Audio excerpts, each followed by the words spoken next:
자, 등장합니다. 제가 카메라 누르고 오는 거라서 처음에 등장이 안 됐었죠, 그죠?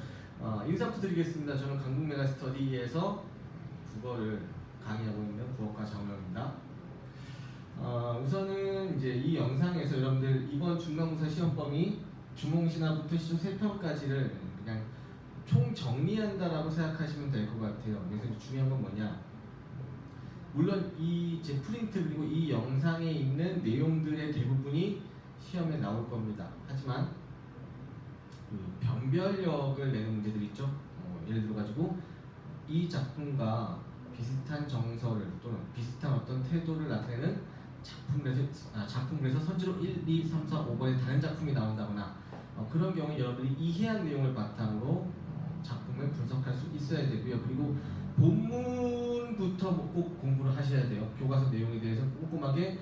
왜냐하면 지문이 나올 거기 때문에 지문 그 본문 내용부터 쭉 정리하고 나서 이건 총 정리식으로 꼭 공부를 해주시기 바랍니다.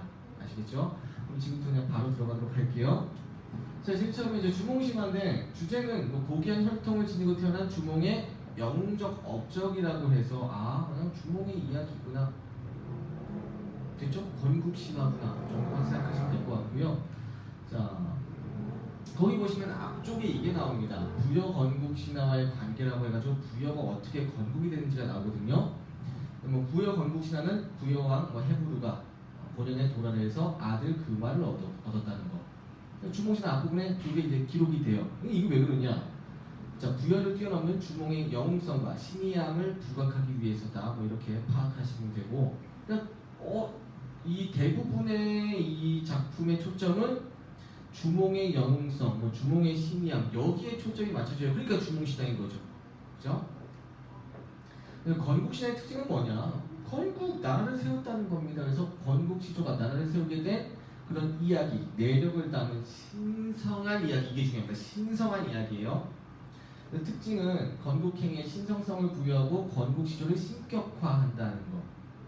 자, 그래서 안으로는 공동체의 결속을 다지고 밖으로는 집단의 자긍심을 높이는데 참고로 하자면은 여기 있는 이 신성한 이야기다. 그 다음에 뭐 신격화한다, 신성성을 부여한다. 근데 이 범위가 어디까지냐면은 신성성의 범위는 자, 민족 또는 국가적 단위가 됩니다. 쉽게 얘기해서 자, 우리 주몽신화 우리는 그냥 야 거짓말 아니냐, 어떻게 애가 그렇게 이렇게 될 수 있어. 사람이 안에서 태어나요. 근데 우리는 그냥 생각하는 거죠.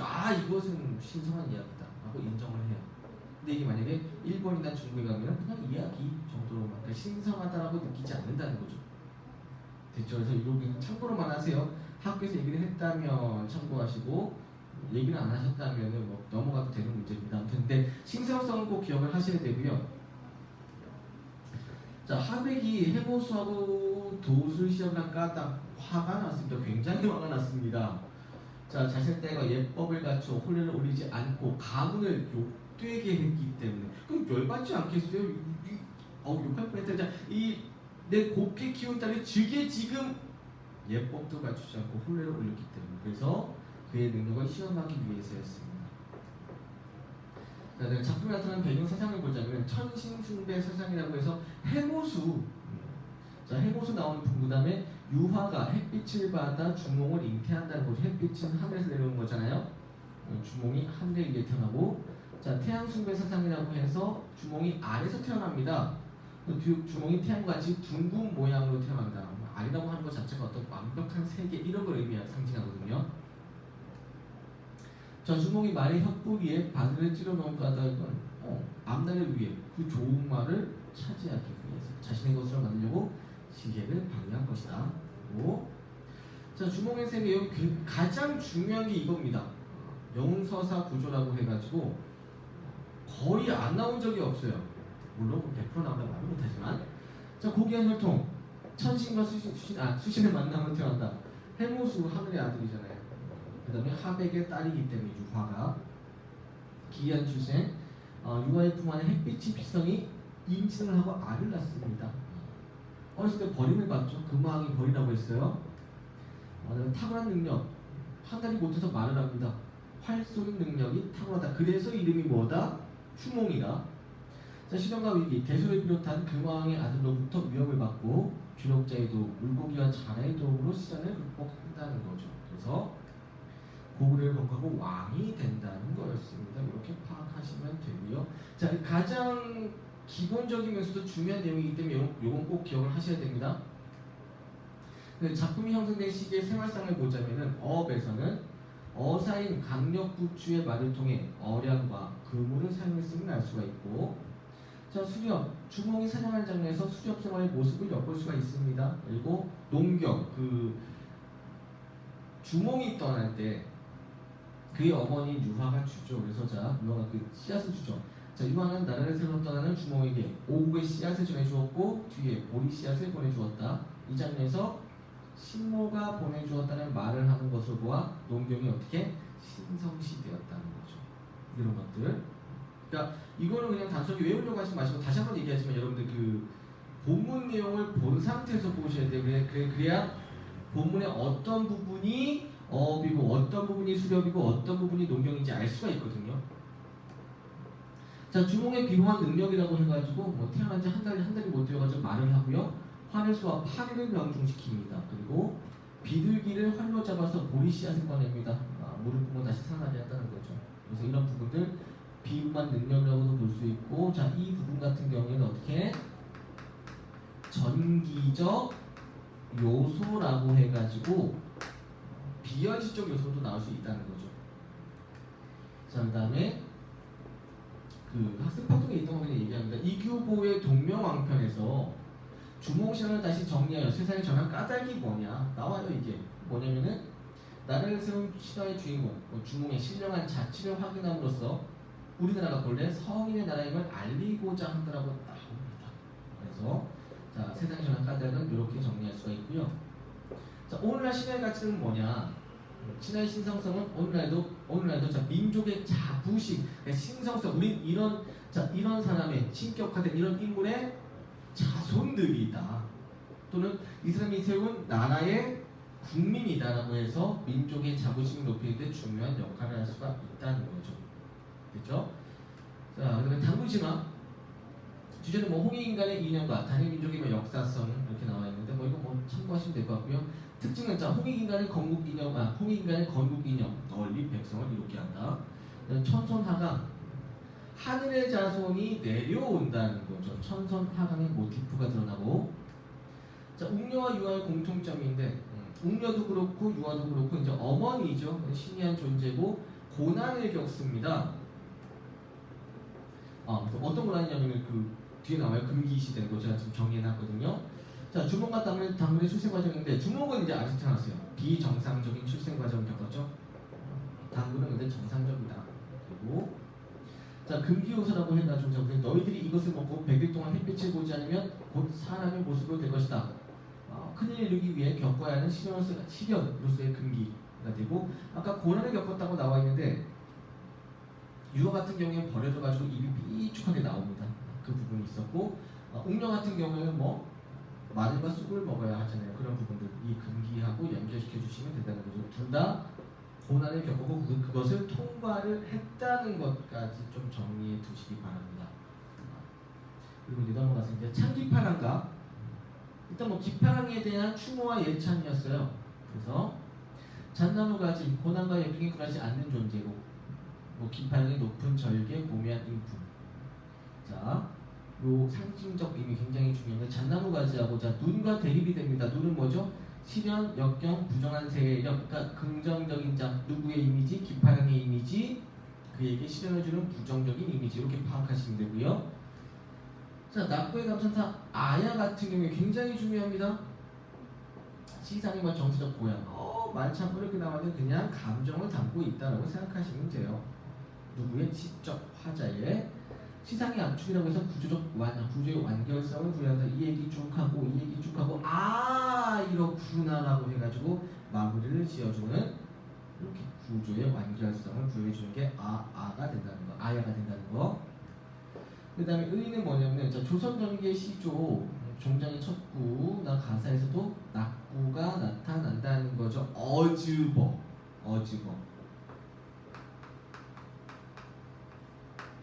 시조 종장의 감탄사. 그래서 한국 문학의 형식적 특징을 계승하는 걸 보여준다는 것. 무엇이? 19채 향가가요. 자, 작품의 화자 같은 경우에는 이론의 자갈골에서 기판형을 추모하고 있다는 거죠.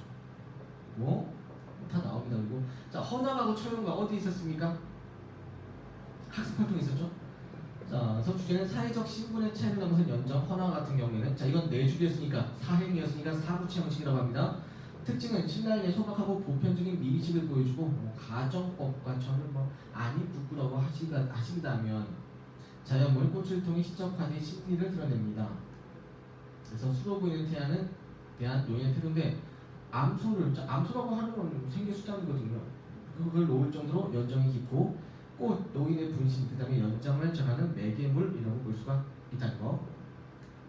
자, 처형가는 팔부치 형식이었습니다. 8행짜리라는 거죠.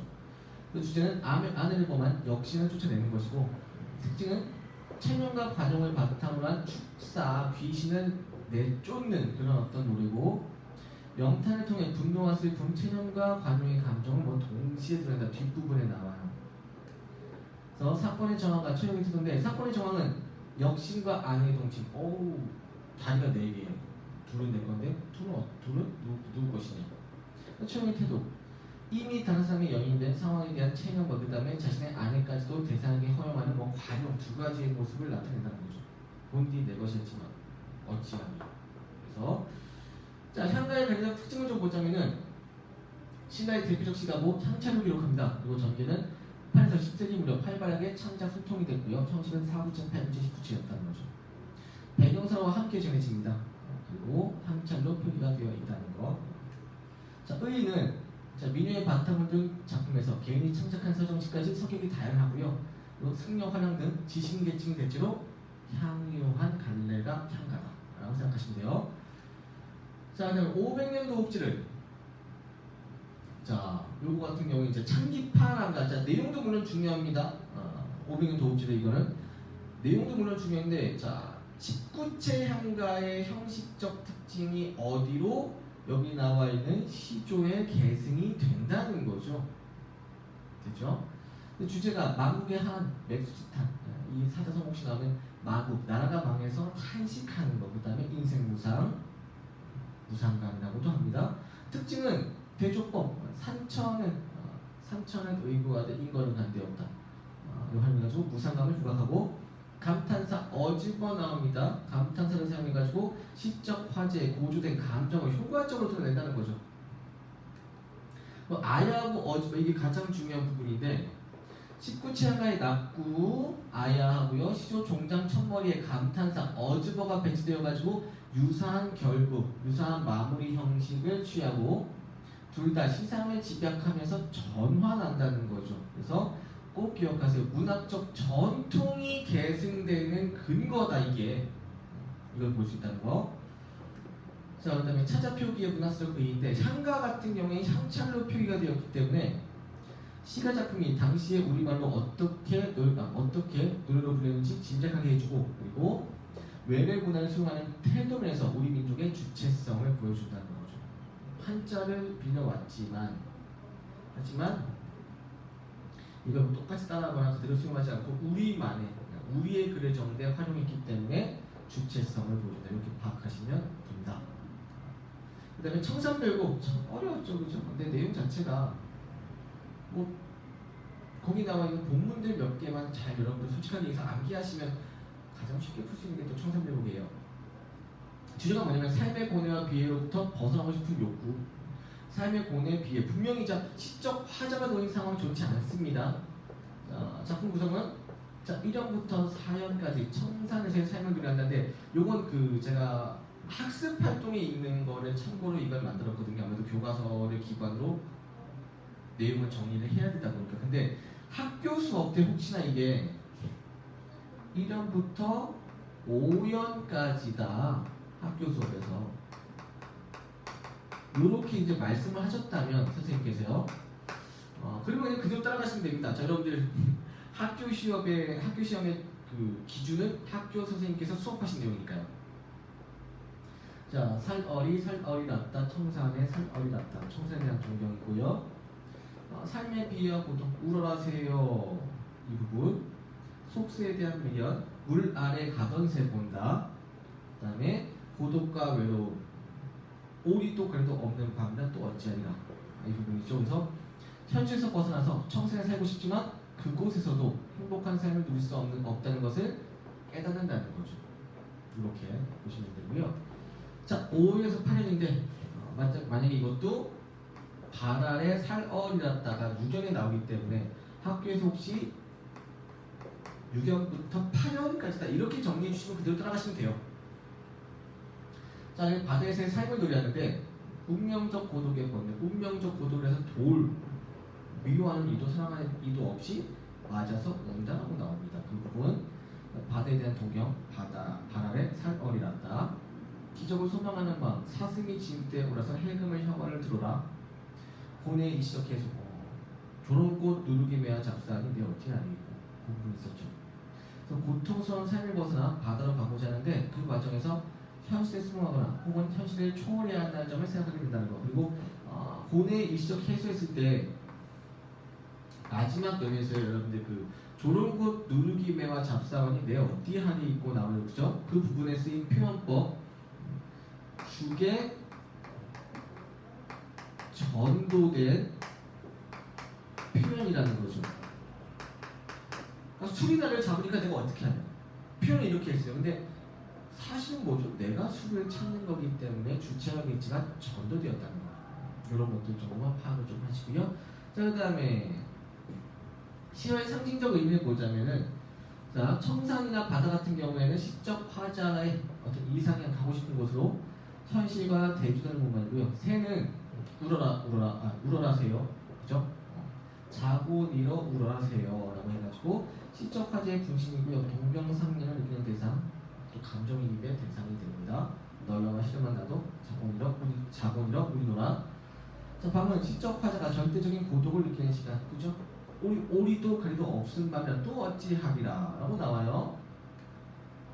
자, 돌시적 화제의 의존은 무관한 인간의 가혹한 운명이라고 해서 미디도 길도 없이 맞아서 우리노라. 이렇게. 자, 강수, 현실의 고통과 외로움을 잊게 하는 매개체라고 해서 그죠? 선진 강수를 빚어라. 조롱꽃 누리게 매야 잡사하니 내 어찌하리 있고 이렇게 된다는 거죠. 됐죠?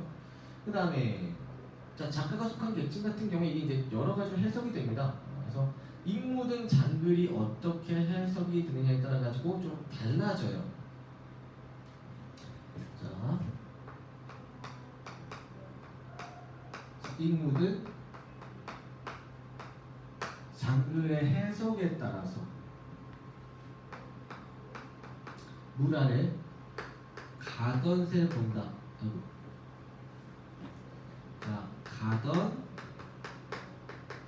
새를 본다. 여기 좀 달라진다는 거죠. 그래서 현실에서 고통받는 농민, 유랑민, 삶에서 농사와 관련된 시어와 시적 상황을 찾을 수가 있다는 거죠. 이기 모든 쟁기로 본다면. 그 다음에 자기 뜻을 펼 수 없어 고뇌하는 지식이. 자, 지금 여기 쭉 나와 있는 거는 사실은 이제 여러분들 자습서라든가 학습 같은 게 있는데 이거 참고한 건데 지식인으로 본다면 이게 어떻게 되냐면은 잉 묻은 장글이 이끼 묻은 쟁기로 볼 수도 있고요. 이끼 묻은 농기구, 그 다음에 이끼 묻은 병기로 본다면 그러니까 무기 있죠. 무기 변방에 나와 있는 지식인, 자기 뜻을 펴지 못하고 밀려난 지식인으로 볼 수 있다는 거죠. 이렇게 됐죠? 또 하나 은장도로 본다면은 인과 지금 따로 떨어져 있는 여인으로 볼 수도 있다는 겁니다. 아시겠죠? 그래서 이 새 자체가 갈던, 자, 만약에 아까 봤던 유랑민, 농민으로 본다면 갈던 밭이고요. 병기나 은장도, 즉 지식인이나 여인으로 본다면은 이 새는 날아가는 새가 됩니다. 아시겠죠? 새보다 자신의 시름이 깊고 밤을 근심한다. 원망할 대상도 제대로 찾지 못한 채 슬피 울기만 한다. 해금처럼 상황을 통해 기적을 소망한다. 독한 수로 고뇌를 해소하고자 한다고 나와 있는데 학습 활동에 이렇게 나와 있어요. 학습 활동의 답은 이렇게 나와 있어요. 근데 이거는 학교 수업 따라가시고요. 사실은 작가가 속한 계층이라고 했을 때 농민, 유랑민, 그 다음에 지식인, 여인 이렇게 보는 게 자 중요한 건 뭐죠? 학교 선생님께서 어떻게 가르쳐 주셨는지 거기에 맞춰가지고 보시면 돼요. 아시겠죠? 삶의 터전을 떠난 유랑민. 자 3에서 시적하자는 떠나온 삶의 터전을 그리워한다. 물 아래 가던 새 본다. 자 여기서 물 아래는 속세에 있는 갈던 밭을 본다. 미련을 가지고 있다는 거죠. 이렇게 파악을 하시면 됩니다. 작품의 운율 형성 요소인데 상보의 율격을 지니며 자 상보를 했을 때 보통 이렇게 돼요. 3, 3, 2조 살얼이 낳다 청산의 살얼이 낳다. 상보의 율격을 지니며 자 후렴구가 있다는 거죠. 후렴구가 나타나죠. 근데 이 후렴구는 자 보세요. 리을음의 반복이기 때문에 얄리 얄랑성에서 부드러운 느낌이 나타난다는 거죠. 그러니까 그 작품의 내용과는 조금 맞지 않는 분위기를 무엇이 후렴구가 나타낸다는 거. 유사한 형식을 갖춘 연이 반복되는 연장체 또는 분연체 형식이다. 이렇게 파악을 하시면 됩니다. 자 그리고 시조 생편이죠, 그죠? 후딱후딱 넘어가네. 사실 이것보다 가장 마지막에 여러분 정리하시는 거예요. 이것보다 조금 더 본문에 자세하게 정리된 부분들을 물어볼 수도 있으니까요. 아시겠죠? 그리고 여기 제가 나타낸 부분들이 본문에서 어느 부분에 해당하는지도 잘 파악을 하셔야 됩니다. 자, 춘선의 눈 녹인 바람인데 주제가 늙음에 대한 안타까움이에요. 특징이 색채 대비를 통해 주제를 효과적으로 드러냈다. 흰색, 그죠? 검은색 이런 것들. 자, 늙음을 한탄하면서도 인생을 달관하는 여유가 나타난다는 것이. 자, 시어의 의미는 춘사는 젊음입니다. 그 다음에 자, 해묵은 소리는 백발을 비유를 한다는 거죠. 그리고 자, 수영사 바라보는 같은 경우에는 죽음을 각오한 굳은 지조와 결의, 그 다음에 단종을 향한 굳은 절개, 새우신인이 성상이 있었기 때문에 자, 특징이 자, 중의적 표현 굉장히 중요합니다. 두 가지로 해석이 된다는 거죠. 그래서 자, 수양산이라든가 챔이라든가 뉘라 했을 때 수양산 같은 경우에는 실제 중국에 있는 수양산 그리고 수양대군을 의미하기도 하고요. 자, 챔이라고 하는 거는 실제 수양산에서 고사리를 캐먹었던 백이와 숙제에서 백이와 숙제라고 해서 챔이 고사리 캐는 거. 근데 이걸 이제 뭐 세조라든가 수양대군과 연결시킨다면 세조가 주는 녹봉을 받는 거고요. 그 누구 땅이 났다니 그 누구는 자 주나라 무왕 또는 수양대군 세조가 다스리는 땅이 되는 거죠. 그래서 선의적 표현 뭐 하는 것인가 챙기도 하는 것인가 그다음에 통해서 대상에 대한 비판 의식을 비유적으로 드러낸다는 거. 일반적 상식, 자 일반적 상식은 백이숙제라고 하면은 지조와 절기의 대명사 모든 선비들이 다 우러르는 따르는 어떤 그런 존재인데 자 백이숙제에 대한 일반적인 상식을 뒤집습니다. 그죠? 숙제를 원한다. 백이와 숙제를 원망한다. 왜 책임했니? 누구 땅이 났는데 나는 아무것도 먹지 않겠다. 라고 해서 뒤집어 표현했고요. 시적 화제 굳은 절기와 결의를 강조를 한다는 거죠. 시의 의미를 보자면 수양산, 중국의 수양산, 수양대우리고 채미, 보살이 키워먹는 거, 수양대우리의 녹을 먹는 거, 뉘는 주나라 무왕 또는 수양대군 이렇게 보시면 되고요. 자, 몇 번을 가려 꺾어, 몇 번을 갈래 꺾건데 추준의 이별의 정한입니다. 특징은 자연물, 몇 번들을 매개로 임에 대한 시적 화제의 마음을 표현을 한다는 거죠. 도지법, 몇 번을 가려 꺾어 보느라 임의 손해라고 해가지고 자, 도지법을 통해 가지고 시적 화제의 섬세한 감정을 효과적으로 드러낸다는 거. 그러니까 표현법이 쓰인다라고 하는 거는 나의 어떤 생각을 강조하기 위해서 쓰는 거기 때문에 시적 화제의 감정, 정서, 태도, 상황 이런 것들을 나타낸다라고 생각하시면 됩니다. 시의 의미 몇 번이나 세니 이거 좀 중요합니다. 시적 화제의 분신이고 그 진달래꽃, 진달래꽃이라고 하죠. 그 부분에 나오는 진달래꽃이라고 하는 거 나오는 그 시 김소월시 거기 나오는 진달래꽃하고 똑같은 어떤 의미가 있다는 거. 똑같은 역할을 한다는 것도 같이 좀 기억해 두세요. 분신입니다. 자, 시중 형식상 특징은 뭐 3장 6의 형태고 사부의 유형이다. 그다음에 종장의 첫 음보가 둘째 음보보다 뭐 짧다. 라든가 또는 종장의 첫 음보는 3어절로 고정되어 있다. 라는 부분들까지도 좀 정리해 두시고요. 자, 애기맥꽃. 이거 저기에 있었던 거죠. 현대시조죠. 그러니까 현대시조 같은 경우에 고시조와 현대시조를 비교한 것들이 나오면 얘는 좀 체크를 하셔야 되는데, 자, 일단 주제는 뭐 자기중심적이었던 자신에 대한 성찰 참고만 하시면 되고, 제일 중요한 게 뭐냐면은, 자, 여기 뒤쪽에 나오는 건데, 제가 특징도 볼게요. 사안보가 반복되어 꾸를 느끼게 한다. 꽃의 외향적 묘습을 시적 화자의 성찰적 모습과 관련지어 주제의식을 효과적으로 드러낸다. 그리고 자, 요게 중요합니다. 형식적으로 살짝 변화를 준다는 거죠. 무엇이? 현대시조. 장이 연으로 바뀌었고요. 평시의 기본 형식인 3장 6을 유지하되 1연과 3회는 2행으로 2연은 1행으로 제시해가지고 변형을 시도했다. 이게 정말로 중요합니다. 아시겠죠? 자, 이렇게 해서 일단 여기 나와 있는 우리 그 문학 A에 대한 고전이었죠. 고전 문학에 대한 부분도 쭉 한번 정리해 봤습니다. 다행이기도 해요. 3인국이 빠져가지고 참 내주냐면 3인국은 기반에 들어가겠죠. 다시 한번 얘기하지만 본문 정리하고 나서 가장 마지막에 최종 정리할 때 보시는 겁니다. 보시겠죠? 자, 이렇게 해서 여기 쭉 봤고요. 대박 나실 겁니다. 충분히 공부했다면. 그래서 그냥 나의 어떤 생각을 믿으시고 그냥 아무 생각 없이 그냥 문제 보고 문제 풀고 오시면 대박 날 거니까 크게 걱정 같은 거, 조급함 같은 거 갖지 마시고 지금 그냥 꾸준하게 최종 정리만 잘 하시면 될 것 같아요. 자, 수고했습니다. 자, 투자의 지도